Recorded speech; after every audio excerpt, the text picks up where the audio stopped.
प्यारे दोस्तों, अच्छी अच्छी कहानियाँ सुनने के लिए हमारे चैनल सोनिया दी वॉइस को सब्सक्राइब करें। मम्मी पापा बूढ़े हुए हैं पर पति पत्नी तो हैं। बूढ़ी घोड़ी लाल लगाम, शायद यही कहा बड़ी बहू ने। सुनते ही सासू माँ ठिठक गई और पलट कर बोली, कुछ कहा तुमने बड़ी बहू? नहीं नहीं, मैंने तो कुछ भी नहीं कहा मम्मी जी।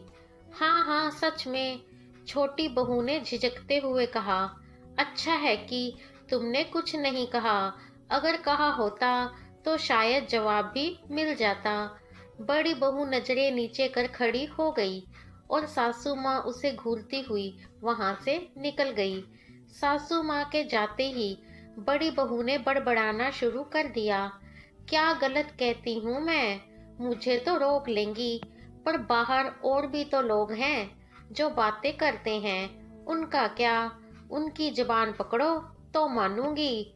सही कहा भाभी जी। क्या जरूरत है मम्मी जी को पार्लर जाने की? इस उम्र में यह सब शोभा देता है क्या? अरे बुढ़ापे में सठिया गई है, कौन समझाए इन्हें। जब कोई बाहर वाला मजाक उड़ाएगा तब समझ में आएगा, फिर रोती हुई आएगी घर पर। हाँ, हमें क्या पता, इन्हें खुद का मजाक उड़ाने की लगी है तो शौक से उड़ाए। हम तो खुश हैं अपनी जिंदगी में। वैसे भी किसे फर्क पड़ता है, पापा जी तो कुछ कहते ही नहीं। और इस उम्र में कौन सा पापा जी मम्मी जी को निहार रहे हैं जो इतना सज धज कर तैयार हो रही है। यह तो है भाभी, दिया बुझने से पहले फड़फड़ाता है ना, वही हालत इंसान की बुढ़ापे में हो जाती है। छोटी बहू ने भी बड़ी बहू की हाँ में हाँ मिलाते हुए कहा और दोनों जोर जोर से हंसने लगी। दरअसल बात यह थी कि मधु जी के पति सोमेश जी का आज 17वां जन्मदिन था, जिसे वह धूमधाम से ना मनाकर सिर्फ अपनी पत्नी के साथ मनाना चाहते थे। इसके लिए उन्होंने एक रेस्टोरेंट में टेबल भी बुक कर ली थी। उसके बाद मूवी देखने का प्रोग्राम था। मतलब यह कह सकते हैं कि आज का पूरा दिन मधु जी और सोमेश जी साथ बिताना चाहते थे और मधु जी इस दिन को यादगार बनाना चाहती थी। इसलिए उन्होंने सोचा कि क्यों ना पार्लर जाकर थोड़ा लाइट मेकअप ही करवा लूं, सोमेश जी को अच्छा लगेगा। बस यही सोचकर वे पार्लर निकल गई और यही बात दोनों बहुओं को खटक रही थी कि देखो तो, मम्मी जी और पापा जी बुढ़ापे में कैसे कैसे गुल खिला रहे हैं। खैर दोपहर के 1 बज रहे थे। सोमेश जी अपने कमरे से तैयार होकर बाहर निकले तो एक पल के लिए बेटे बहू पोते पोती उन्हें देखते ही रह गए। हमेशा कुर्ता पजामा पहने रहने वाले पापा जी आज सूट टाई में तैयार होकर जच रहे थे। पापा जी बार बार घड़ी की तरफ देख रहे थे। फिर उन्होंने अपने बड़े बेटे से पूछा, अरे बेटा, तुम्हारी मम्मी आ गई क्या? नहीं पापा, बस आने में ही होगी। थोड़ी देर बाद डोरबेल बजी।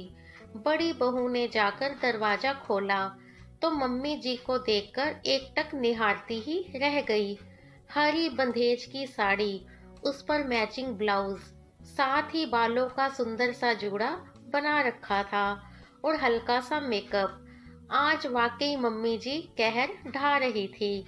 सोमेश जी तो मधु जी को निहारते ही रह गए। इतने में दोनों बेटे एक साथ ही बोल पड़े, वाह क्या बात है मम्मी, आज तो बहुत सुंदर लग रही हो। दोनों बेटों की बात सुनकर मधु जी मुस्कुरा दी। इतने में सोमेश जी बोले, तो मधु जी तैयार हैं आप साथ चलने के लिए?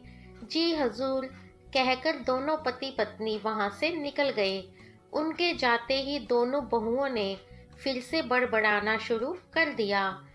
यह क्या शोभा देता है मम्मी जी और पापा जी को इस उम्र में एक दूसरे का हाथ पकड़े घूमने जा रहे हैं, और तुम दोनों भाई कुछ कहते भी नहीं और देखा नहीं कैसे तैयार होकर जा रहे हैं।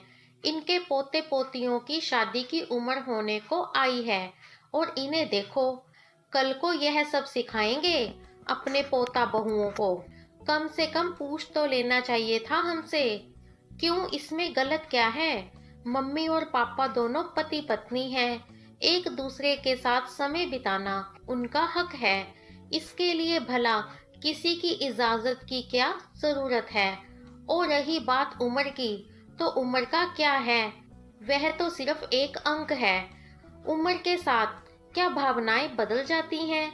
तुम लोगों के हिसाब से तो कल को हम लोग पति पत्नी ही नहीं रहेंगे और हमारे बेटे बहू डिसाइड करेंगे कि हमें क्या करना है और क्या नहीं। दोनों भाइयों ने एक साथ सुर मिलाकर कहा। जब बात खुद पर आई तो दोनों बहुएं एक बार सोचने को मजबूर हो गई कि गलत तो कुछ भी नहीं है। आखिर पति पत्नी का रिश्ता तो उम्र के साथ आगे बढ़ता है, तो उसे उम्र के बंधन में बांधने की क्या जरूरत है?